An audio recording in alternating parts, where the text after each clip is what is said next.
Kali ini kontenku bukan tentang pergi ke kebun atau bawa nenek jalan-jalan ya guys, melainkan tentang buang sampah di Taiwan. Halo guys, kembali lagi bersama aku. Tapi sebelum buang sampah, di sini aku wajib banget menggunakan sarung tangan biar kita aman dari bakteri. Tapi kalian jangan tanya kenapa aku nggak pakai masker juga, karena kebetulan maskerku udah habis. Tadi aku juga udah nyiapin plastik buat aku naruh sampahnya biar jadi satu. Dan ternyata plastik sampahnya bolong guys. Jadi aku ganti aja pakai karung. Sampahku juga hari ini nggak terlalu banyak. Soalnya kemarin aku ada buang juga. Mungkin menurut kalian buang sampah kayak gini aja harus dikontenin. Iya guys, soalnya setiap yang aku kerjain emang aku usahakan untuk aku jadiin konten. Soalnya selain dari menghasilkan cuan, aku juga bisa jadiin kenang-kenangan selama aku bekerja di Taiwan. Jadi memorinya kan nggak hilang, tetap kita lihat. Keluarga aku juga di rumah bisa lihat kerjaan aku di Taiwan kayak gini loh. Jadi aku nggak perlu buat cerita ini itu. Mereka tinggal ngeliatin kontenku aja, udah selesai, nggak perlu ngejelasin. Aku kan juga nggak mungkin buat konten kalau nggak ada maksud dan tujuannya. Toh juga kalau kita ada skill buat ngedit sama isi suara nggak ada salahnya kan. Yang penting nggak ngerugiin orang lain. Dan lanjut guys, di sini aku udah pergi untuk buang sampahnya. Aku juga mau cerita sedikit selama aku berada di Taiwan. Kemarin kan aku ada sempat mau bakar sampah di tempatnya nenek ini. Tapi ada salah satu teman sesama PMI Taiwan yang bilang ke aku kalau sampah di Taiwan nggak boleh dibakar. Dan itu bener guys. Orang Taiwan emang nggak pernah bakar sampah kecuali kertas bekas pai-pai. Soalnya di Taiwan ini udah disediakan yang namanya truk pengangkut sampah. Dan truk pengangkut sampahnya itu liburnya dalam 1 minggu itu cuma 2 kali guys. Bayangin aja hampir setiap hari mereka keliling komplek untuk ngangkut sampah. Jadi wajar lah Taiwan dibilang negara bersih dari sampah-sampahnya masyarakat. Soalnya antusias warganya besar banget untuk menjaga kebersihan lingkungan. Jadi kita sebagai PMI Taiwan juga ikut antusias dalam kebersihannya. Insya Allah pulangnya nanti kita terapkan juga di rumah. Selamat belajar sehat untuk kita para PMI Taiwan. Dan lanjut guys, di sini truk pengangkut sampahnya alhamdulillah udah datang.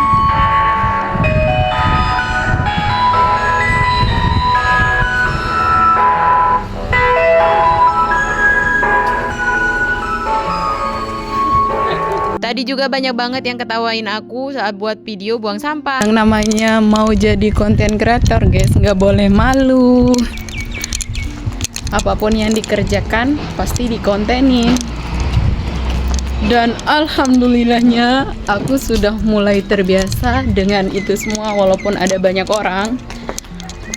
Biar pekerjaanku yang ada di Taiwan ini bisa aku jadiin kenang-kenangan besok waktu aku sudah pulang guys. Ya udah ya guys, tunggu vlog-vlog aku selanjutnya. See you next time. Bye bye Tachia, see you.